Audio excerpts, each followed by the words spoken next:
राजस्थान दिवस साप्ताहिक समारोह के दूसरे दिन आज मुख्यमंत्री श्री विजयलाल शर्मा ने किसान सम्मेलन में शिरकत करते हुए प्रदेश भर के किसानों को बड़ी सौगात दी। मुख्यमंत्री श्री विजयलाल शर्मा ने बीकानेर में राज्य स्तरीय किसान और एफपीओ मेले का उद्घाटन भी किया और इसी अवसर पर मुख्यमंत्री श्री विजयलाल शर्मा ने कहा कि हमारी डबल इंजन की सरकार किसानों की बेहतरी के लिए लगातार काम कर रही है। मुख्यमंत्री ने कहा कि किसान जब अपनी आवाज को बुलंद करता है तो दूर तक उनकी आवाज जाती है। सीएम श्री शर्मा ने यह भी कहा कि हमारा किसान विकसित होगा तो राष्ट्र भी विकसित होगा। मुख्यमंत्री श्री विजयलाल शर्मा ने इसी अवसर पर अन्नदाताओं को राष्ट्र की धुरी बताते हुए कहा कि प्रदेश के लघु और सीमांत किसानों के बहुआयामी विकास हेतु भाजपा सरकार पूर्ण तरीके से संकल्पित है।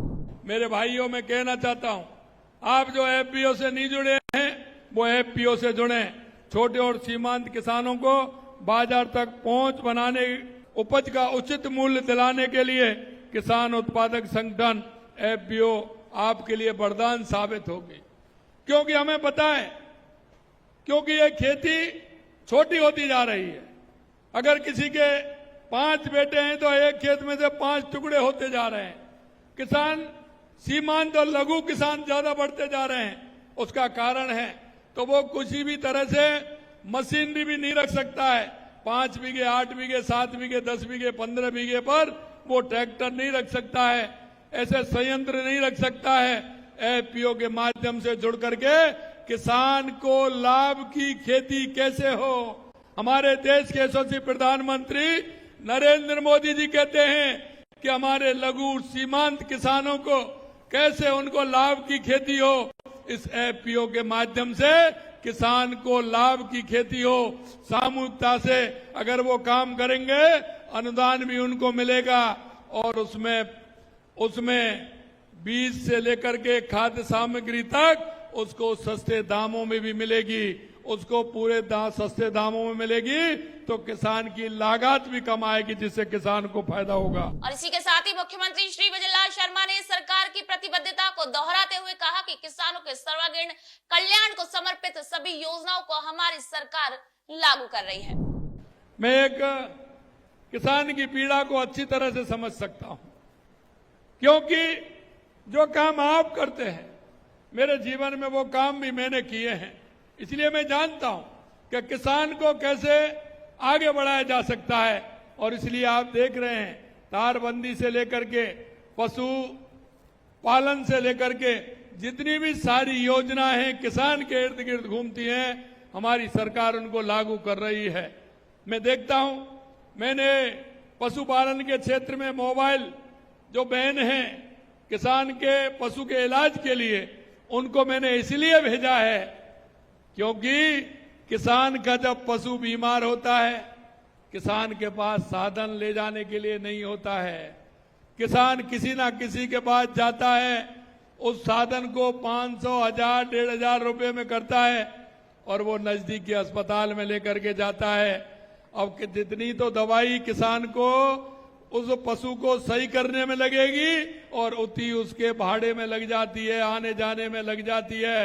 हमने सोचा क्यों ना किसान के लिए वो वैन लगे जिससे पशुपालक के पास हमारा डॉक्टर भी जाए, कंपाउंडर भी जाए और वो गाड़ी लेकर के जाए।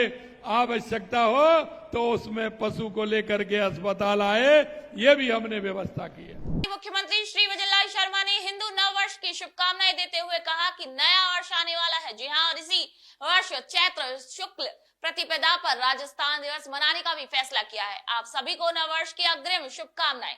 राजस्थान की परंपरा, संस्कृति, इतिहास और राजस्थान के लोगों का काम करने का तरीका राजस्थान की मेहमान नवाजी देश भर में प्रसिद्ध है। आप सभी को इस कार्यक्रम में आने पर बहुत बहुत धन्यवाद करता हूँ। आप सभी को, क्योंकि आने वाले समय में हमारा नया साल आ रहा है, राजस्थान दिवस की अग्रिम शुभकामनाएं भी देता हूँ और नए साल की भी शुभकामनाएं देता हूँ। हमारी सरकार ने इस वर्ष से चैत्र शुक्ल प्रतिपदा पर राजस्थान दिवस मनाने का निर्णय किया है। आप सभी जानते हैं जिस पहले राजस्थान के उपलक्ष्य में हम राजस्थान दिवस मनाते हैं,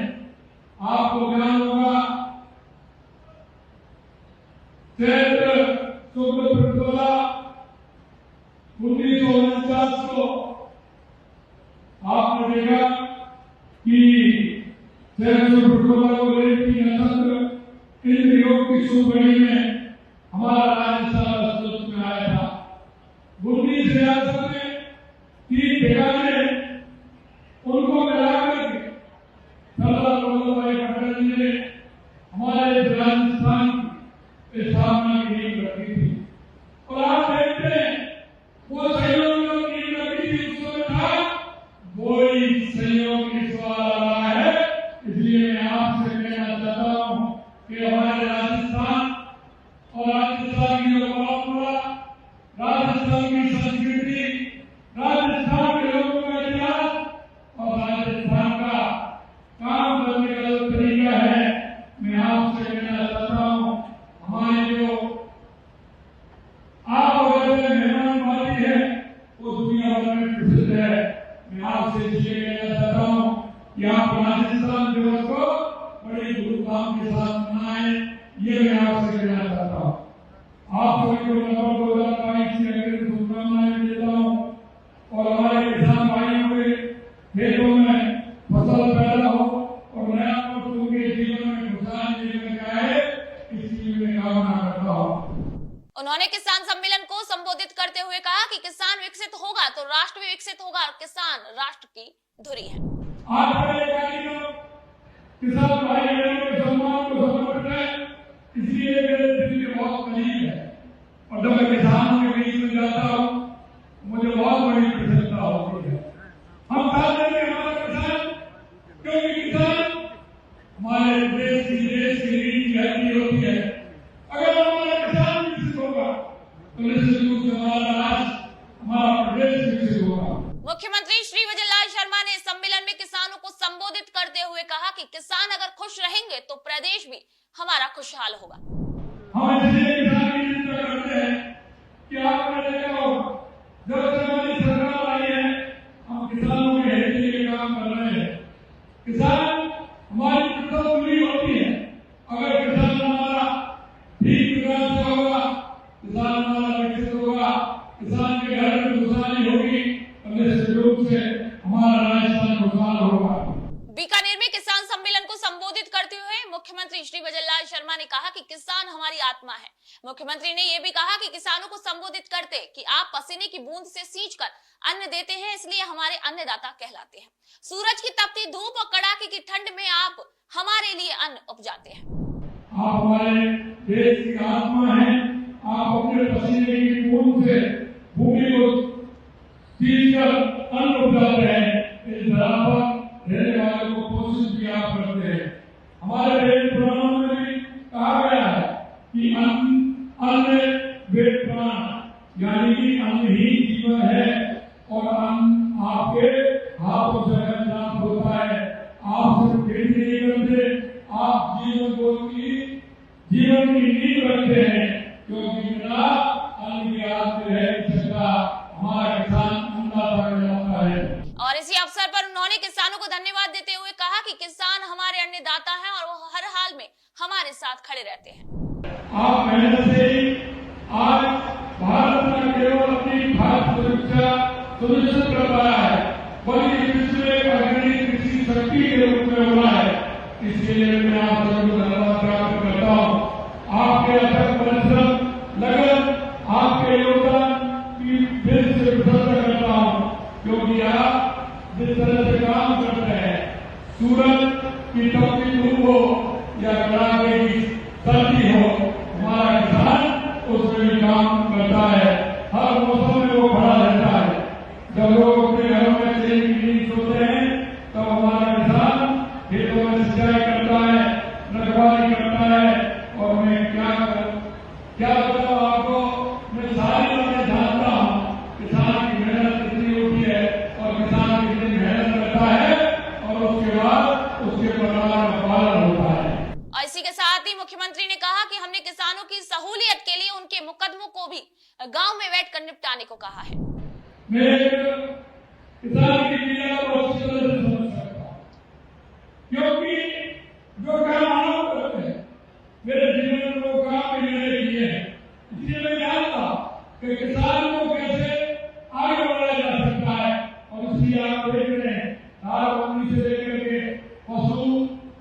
पालन से लेकर के जितनी भी सारी योजना है किसान के लिए होती है, हमारी सरकार उनको लागू कर रही है।